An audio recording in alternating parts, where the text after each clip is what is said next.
Compromises. The audio world is full of them.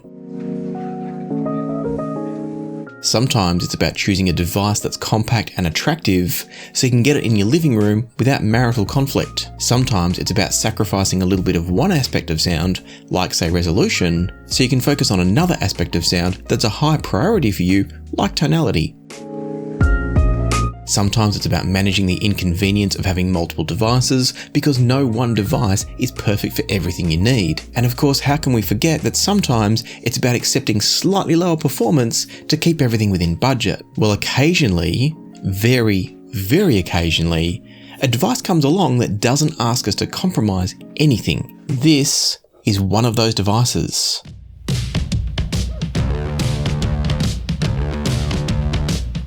The SMSL RAW-MDA1 or RAW-MDA1 might sound more like a sports supplement than an audio device, but don't overlook it because it's incredibly capable and incredibly priced. At $280 US, the MDA1 initially, on paper, looks exactly the same as all of the other topping SMSL DACs out there. But there's a little more to it than you might think. SMSL have designed the MDA1 to solve a problem that many of you will relate to. I know from chatting to members of my Patreon community, and there's a link in the description below if you want to join us there. I know from chatting to those members that many audiophiles also enjoy gaming. For those of us using PCs, that's pretty straightforward. But what if you want to enjoy your games through a console like a PlayStation, Xbox or Switch? Most audiophile DACs use the USB 2 protocol, which might be preferable for those of us using Macs and Windows computers, but it doesn't work at all for many gaming devices. Some dongles and audiophile DACs have begun to offer the USB 1 protocol as an option, and the MDA1 does the same thing, so it's not the first to do it, but it might be the best. The reason I say that is that the MDA1 also comes with a fantastic feature set and spec sheet. If you've watched my channel for a while though, you'll also know that spec sheets rarely tell us the full story. And that's because they don't really tell us how a device sounds, just that it's not adding a heap of extra distortion. And so the best way to properly understand the sound of the MDA1 is to listen to it and compare it to some alternatives. So that's what I did.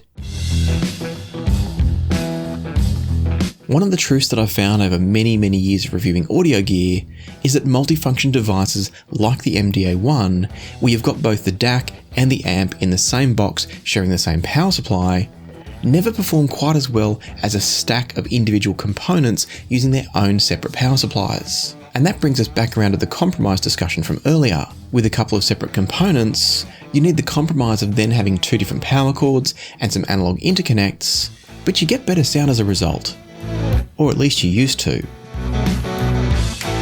Comparing the $280 MDA1 to the SMSL SU-6 and SH-6 stack of DAC and headphone amp / preamp reveals that the MDA1, which is $10 cheaper, also sounds better in almost every way. The MDA1 is smoother and a little bit less in your face than the stack. For music, I think the MDA1 is comfortably better, but it can seem a little bit less detailed and focused in some games because the stack pushes more details at you and it can initially seem like you're hearing more details. In reality, it's just got less depth and layering to the sound. And it's always interesting to me to see how gaming audio and music listening have both some similarities and some differences in what you might be looking for. So let's talk briefly about how both of these systems, the MDA1 and the SMSL stack of the SU-6 and SH-6, let's talk briefly about how both of those compare in a gaming situation, and then we'll come back around and talk about some great tunes. This look like a landing pad to you. Could have fucking crushed us.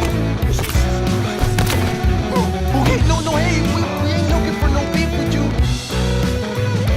If you want to walk around Night City in Cyberpunk 2077 and using the MDA1, you're going to get a much better sense of the ambience of the spaces that you're in. You get a more natural overall representation of the spaces around you, and there's a much better sense of the difference between sounds that are closer to you and more distant from you. And that's all versus a much more two-dimensional sound from the SMSL stack. In other words, the MDA1 makes for a far more immersive experience in open world games like Cyberpunk, Red Dead Redemption, GTA, or The Witcher. That's also true for more ambient and sound-reliant thrillers like Dead Space, where the MDA1 is more terrifying in the best possible way. The spaces you're walking through and attempting to survive sound far more natural when they stretch out around you, as opposed to being all up in your face as they are from the stack.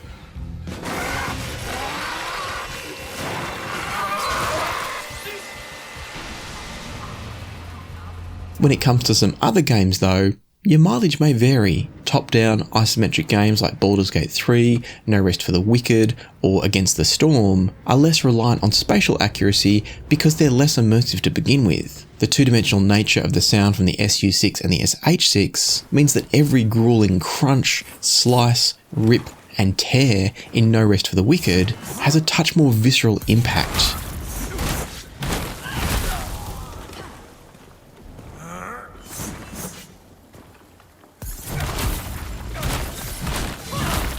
But ambient sounds are a little bit less ambient. The same is true in Baldur's Gate 3 and Against the Storm, where you might feel like you can hear more details from the stack, but at the expense of space and ambience. And this is where we start to transition to the world of music listening again. You see, if I'm relaxing with a city builder like Against the Storm, I'm probably looking for a more relaxed gaming experience. Except of course when I'm fighting to keep my hearthfire alight during a storm. And that's where the MDA1 pulls ahead again. Its delivery of the sound is more natural, and therefore it's easier to enjoy than the slightly forceful sound of the SMSL stack.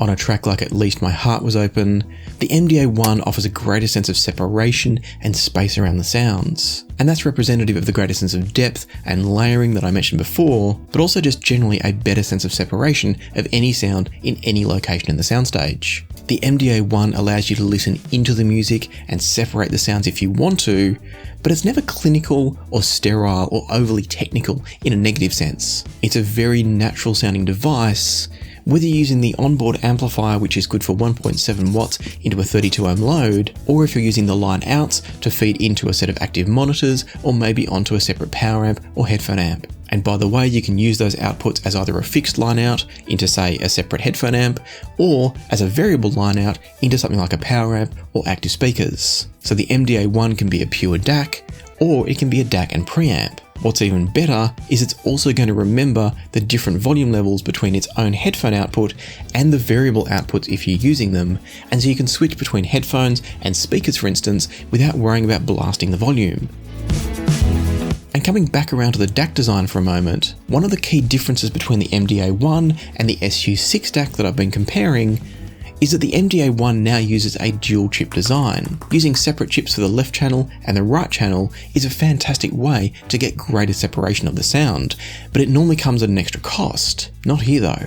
You're getting a subjectively and objectively better product with the MDA1 compared to the SMSL stack, and you're paying $10 less for it. And that's before you factor in the need for interconnects with the stack. And so at this point, you might be sold on the MDA1, and I wouldn't blame you. But there are a couple more things you might want to know, and they're almost all good. Let's start with the one thing that's not good, but don't worry, it's not bad either. I just want to clarify that the MDA1 is not performing beyond its price. This is not a giant killer. It's just a brilliant example of what might be the pinnacle of performance for a sub $300 all-in-one device. If you have, say, $500 to spend, you will be able to put together a better sounding setup or find a better all-in-one, but that's a topic for a different video. What's also great about the MDA1 is it brings with it top quality Bluetooth connections including LDAC and aptX HD. That's for input only, it doesn't output to headphones, it'll only take an input from say a smartphone. It's got an excellent interface, it's got remote control, it'll decode MQA if you still care, it's got full DSD compatibility, and it's also got lots of different inputs with 2 coaxial and 2 optical inputs in addition to USB-C and Bluetooth. And so, in other words, the SMSL RAW-MDA1 is a brilliant all-in-one audiophile DAC, preamp and headphone amp that also doubles as a brilliant audio device for gaming. No more compromises.